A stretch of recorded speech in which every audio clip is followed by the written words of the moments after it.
జగిత్యాల జిల్లా మల్లాపూర్ మండలం పరిధిలోని వేంపల్లి గ్రామంలో అటవీ శాఖ అధికారులు అక్రమంగా తరలిస్తున్న 38 తుంటల కలపను స్వాధీనం చేసుకున్నారు.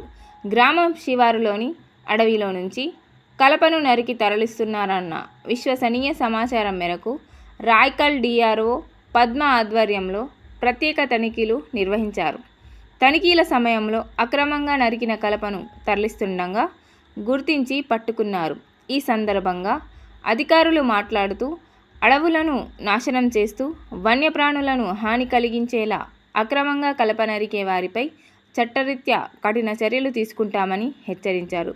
ఈ తనిఖీ కార్యక్రమంలో బీటా ఆఫీసర్లు ఇలియాస్, చంద్రశేఖర్ తదితర సిబ్బంది పాల్గొన్నారు.